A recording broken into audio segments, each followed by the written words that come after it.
और आपके कथा सुन के मैं मीट मछली खाना छोड़ दिए। हाँ। और बच्चे सबको भी छोड़ा दिए। आप ब्राह्मण हैं? हम पंडित जी हूँ। तो आप ब्राह्मण होके मांस वांस खाते थे? हाँ, सब खाते थे। वहाँ जो नहीं खाते तो कहते कि तुम्हारा कुछ हो जाएगा नहीं खाएंगे तो। अरे राम राम राम। हम नहीं खा रही हूँ, तुलसी माला ले लिए ना आपके बात सुन के। हाँ। तो कहते ससुराल में कि तुलसी माला पहन लिए, गलत बात है, कुछ होगा। हमारे यहाँ ये सब नहीं होते हैं। अच्छा, मतलब वो बकरा खाएं, वो मांस खाएं, वो हाँ, सही है? इनके परिवार में अगर कुछ अब होंगे ना तो हमारे नाम लग जाएगा। हमारे बिहार मधुबनी जिला में जो है ना, सारे पंडित जी खाते हैं मछली। अरे राम। कि कौन सा मज़हब है जो मासूम जानवरों को कत्ल करने की इजाज़त देता है। फिर उसने कहा कि इस्लाम में आप जानवर का कत्ल करते हैं, आप नॉनवेज खाते हैं, हिंदू धर्म में इसकी मुमानियत है। आपका सवाल है कौन सा मज़हब। पहले मैं इस्लाम का जिक्र करूँगा, बाद में इंशाअल्लाह दिगर मज़हब का भी जिक्र करूँगा। जहाँ तक कि इस्लाम का सवाल है, एक मुसलमान बहुत अच्छा मुसलमान रह सकता है प्योर वेजिटेरियन बन के भी। इस्लाम में ज़रूरी नहीं है कि आपको नॉनवेज खाना चाहिए, फ़र्ज़ नहीं है। और आप जानते हैं कि ये हमारा दूसरा कॉन्फ्रेंस है इस बड़े मैदान में, सुमैया ग्राउंड में। लास्ट ईयर ये सुमैया ट्रस्ट है, माशाल्लाह बहुत अच्छे लोग हैं। एक हफ़्ता पहले कॉन्फ्रेंस के पहले कहा कि हम नॉनवेज में नहीं मानते, आप नॉनवेज इस मैदान पे सर्व नहीं कर सकते। हमने कहा कि हम 9 महीने पहले बुक कर चुके हैं, एक हफ़्ते पहले आप बोलते ऑलरेडी स्टॉल दे चुके, ये नामुमकिन है। तो उनने अल्हम्दुलिल्लाह सुम्मा अल्हम्दुलिल्लाह हमारी बात रखी और लास्ट ईयर हमें नॉनवेज खाने की इजाज़त दी। इस साल जब हमने बुकिंग की, पहले शर्त लगाई कि इस मैदान में नॉनवेज सर्व नहीं होगा। हमने कहा ये आपका ख्याल है, हम आपके ख्याल की इज्जत करते हैं, क्योंकि इस्लाम में नॉनवेज खाना फ़र्ज़ नहीं है। इसीलिए आप देखेंगे फूड कोर्ट में भी नॉनवेज सर्व नहीं कर रहे। हमारे जो मुकर्रिरीन हैं, इस्लाम के विद्वान हैं, उनको भी हमने कहा, हमने माजरत चाही कि इस ग्राउंड पे हम आपको नॉनवेज नहीं सर्व करेंगे, क्योंकि ये मुसलमान की ज़बान है। हम जब ज़बान देते हैं उसका पालन करते हैं। आपका सवाल, जैसे मैंने कहा कि मुसलमान को नॉनवेज खाना फ़र्ज़ नहीं है, लेकिन क्योंकि अल्लाह सुब्हानहू व तआला ने हमें इजाज़त दी है। कुरान मजीद में लिखा है सूरह माइदा सूरा नंबर 5 आयत नंबर 1 में कि वो जानवर जो आपके लिए हलाल है, 4 पाँव के, जो आपके लिए हलाल है, उसको आप खा सकते हैं। लिखा है सूरह नहल में सूरा नंबर 16 आयत नंबर 5 में भी कि वो जानवर जो आपके लिए हलाल है उसका गोश्त आप खा सकते हैं। ये लिखा है सूरह मोमिनून में सूरा नंबर 23 आयत नंबर 18 में भी। कई जगह लिखा है कि आप हलाल जानवर का गोश्त खा सकते हैं। जब कुरान मजीद में हमारे खालिक, हमारा रब, हमारा अल्लाह सुब्हानहू व तआला परमिशन देता है तो हम क्यों ना खाएं। आज की साइंस ये कहती है कि वेजिटेबल्स में टोटल प्रोटीन नहीं है। हमारा जो जिस्म है, इंसानी जिस्म, इसके अंदर 8 अमाइनो एसिड्स नहीं बनते। 8 अमाइनो एसिड्स बाहर के फूड, बाहर के खाने में आना ज़रूरी है। कोई भी वेजिटेबल दुनिया में नहीं है जिसमें सारे 8 अमाइनो एसिड मौजूद है। लेकिन नॉनवेज फूड में अल्हम्दुलिल्लाह सुम्मा अल्हम्दुलिल्लाह कई नॉनवेज फूड में सारे अमाइनो एसिड जो जिस्म नहीं पैदा करता है, इसे कहते हैं इसेंशियल अमाइनो एसिड मौजूद है। इसे कहते हैं टोटल प्रोटीन। आज की साइंस ये कहती है कि nonveg food is nutritious, it is full of protein. और हम जब तहकीक करते हैं तो हमें पता चलता है कि जब हम हर्बीवोरस एनिमल को देखते हैं, गाय, भेड़, बकरी, ये सिर्फ वेजिटेबल्स खाते हैं, सिर्फ घास फूस खाते हैं। जब इनकी दांत को हम देखते हैं, इनके दांत दे आर फ्लैट टीथ, इनके चपटे दांत है। ये सिर्फ भाजी खा सकते, गोश्त खा ही नहीं सकते। जब हम मांसाहारी जानवर को देखते हैं, शेर, शेर बब्बर, चीता, हम देखते हैं इनके दांत को जब देखते हैं, इनके दांत नोकीले हैं, कैनाइन टीथ। ये सिर्फ गोश्त खा सकते, भाजी पाला नहीं खा सकते। लेकिन जब हम इंसान के दांत, आप अगर जाएंगे मिरर में देखेंगे, आईने में अपने दांत, मैं देखूंगा अपने दांत। तो पता लगता है कि खुदा ने हमें चपटे दांत दिए, फ्लैट टीथ, उसके साथ साथ नोकीले दांत दिए, herbivores teeth and carnivorous teeth. अगर ईश्वर चाहता था कि सिर्फ मैं भाजी पाला खाऊं तो ये नोकीले दांत क्यों दिए? गोश्त खाने के लिए।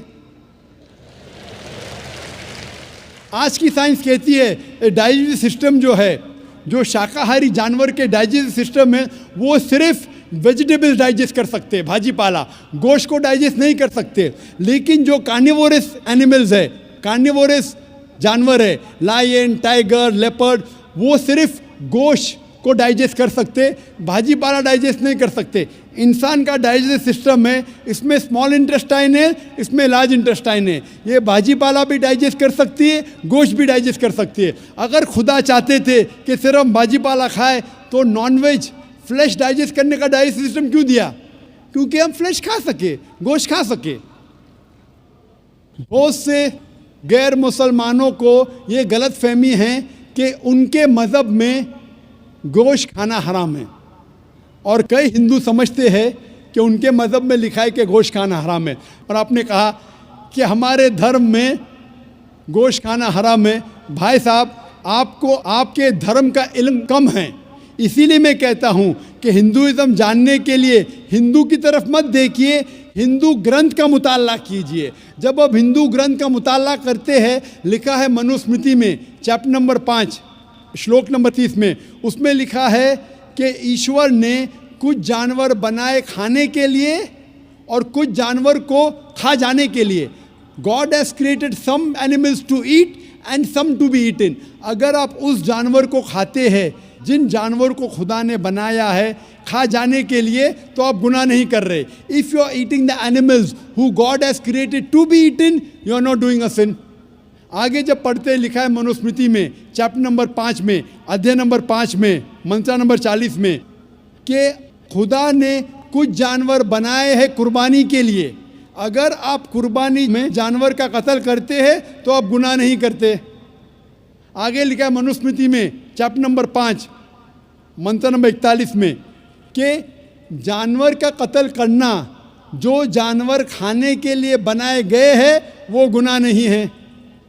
इसी तरीके से कई जगह वेद में लिखा है कि ऋषि गोश्त खाते थे, जानवर को खाते थे। वक्त नहीं है डिटेल में बात करने का, लेकिन अगर आप महाभारत पढ़ेंगे अनुशासन पर्व चैप्टर नंबर 88, इसके अंदर युधिष्ठिर जो पांडव का एक भाई था, वो पूछता है भीष्म से कि हम यज्ञ में, पूजा में क्या खाना दे भगवान को, ईश्वर को, ताकि हमारे पुरखों को संतुष्ट मिले। तो भीष्मा कहता है युधिष्ठिर से कि आप यज्ञ में अगर भाजी पाला देंगे तो हमारे बाप दादा 1 महीने के लिए खुश रहेंगे। अगर आप मच्छी देंगे 2 महीने के लिए, अगर आप खरगोश देंगे 3 महीने के लिए, अगर गोश्त देंगे तो 4 महीने के लिए, अगर आप बेकन देंगे तो 5 महीने के लिए, अगर परिंदे का गोश्त देंगे तो 6 महीने के लिए, अगर हिरन का गोश्त देंगे तो 7 महीने के लिए। पूरा मेन्यू है, माशाल्लाह बड़ा मेन्यू है। उसके आगे लिखा है अगर आप गाय देंगे तो पूरे 1 साल के लिए हमारे बाप दादा संतुष्ट रहेंगे, और अगर गेंडा राइनोसरस देंगे तो 20 साल के लिए हमारे बाप दादा खुश रहेंगे। पूरा मेन्यू है। क्या चाहते हैं बोलो? मच्छी, खरगोश, क्या चाहते हैं बोलो? ये आपके ग्रंथ में लिखा है, मेरे ग्रंथ में नहीं।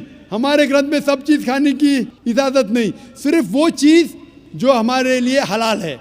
इसी तरीके से बाइबल में भी लिखा है आप गोश्त खा सकते। अक्सर धर्म की किताबों में लिखा है कि आप गोश्त खा सकते हैं। आप मेरा अगर एक डिबेट देखेंगे जिसका मौजू था is eating non vegetarian food permitted और prohibited for a human being, क्या इंसान के लिए गोश्त खाना हलाल है या हराम है? और मैंने डिबेट किया था एक जैन के साथ जिसका नाम था रश्मिबाई झवेरी। वो इंडियन वेजिटेरियन कांग्रेस का सदर था, प्रेसिडेंट था, वो दुनिया भर घूमता है बताने के लिए कि नॉनवेज हराम है, और उसने मुझे चैलेंज किया। मैंने कहा भाई आपस में बैठ के बात करेंगे। नहीं नहीं, पब्लिक में चैलेंज किया, डिबेट करेंगे। मैंने कहा अच्छा आ बेल मुझे मार। तो मैंने कहा ठीक है भाई, पब्लिक में। बोला मैं लोग को लेके आऊँगा। मैं बोला लेके आओ। तो पाटकर हॉल के अंदर 1998 में तकरीबन 10 साल पहले डिबेट किया। वो देखेंगे सारी डिटेल्स है। लेकिन हिंदू मज़हब की किताब में ये लिखने के बाद कि गोश्त खा सकते, फिर भी कुछ हिंदू शाकाहारी क्यों हैं, वेजिटेरियन क्यों है? क्योंकि वो मुतासिर हो रहे थे बाकी फ़लसफ़े के साथ, जिसमें कहा गया है नॉन वायलेंस। और कुछ जैन मानते हैं कि ईटिंग नॉन वेज इज़ हराम, इज़ प्रोहिबिटेड। और हम जब पूछते क्यों जानवर का गोश्त खाना हराम है, तो वो कहते हैं कि घास और भाजी पाला के अंदर ज़िंदगी नहीं है, जानवरों में ज़िंदगी है। जब आप कोई ज़िंदगी लेते हैं, किसी का कत्ल करते हराम है। आज साइंस तरक्की करने के बाद पता चलता है कि वेजिटेबल्स में भी जान है, भाजी पाला में भी जान है। तो वो ज़रा अपनी फ़िलॉसफी को तब्दील करते। ठीक है हम जानते हैं कि वेजिटेबल्स में जान है, लेकिन वेजिटेबल्स डोंट फील पेन, वो दर्द को महसूस नहीं करते।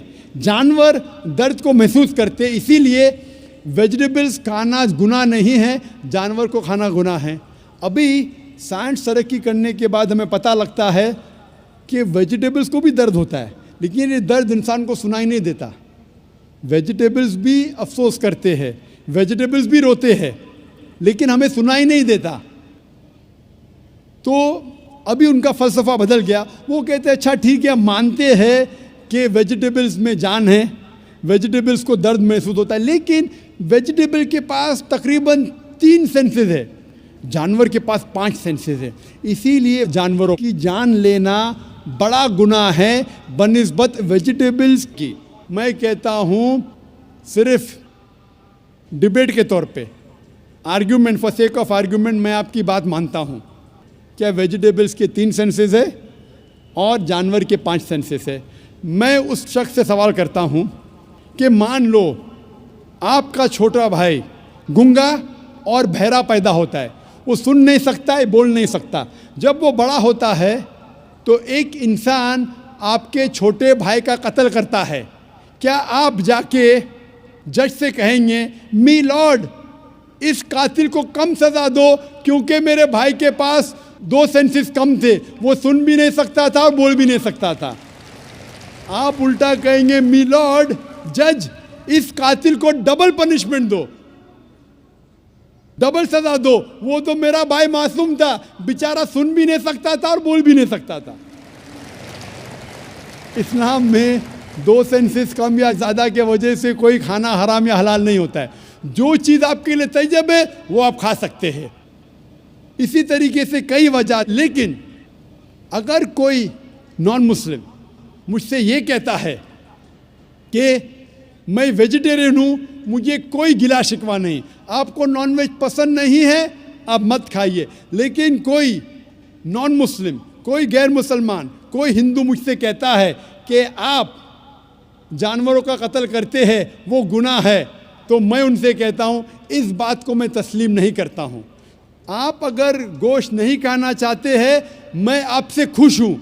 अगर हिंदुस्तान में सब गैर मुस्लिम गोश्त खाने लगेंगे तो गोश्त का भाव बढ़ जाएगा। तो मुझे कोई गिला शिकवा नहीं अगर गैर मुस्लिम गोश्त नहीं खाते, लेकिन अगर मुझसे कहते हैं कि गोश्त खाना गुनाह है तो मैं ये जवाब देता हूँ। अभी आपको संतुष्ट हो चुका होगा कि साइंस के मुताबिक, आपके मज़हब की किताब के मुताबिक, कुरान के मुताबिक गोश्त खाने की इजाज़त है सारे इंसान को। Hope the answer the question.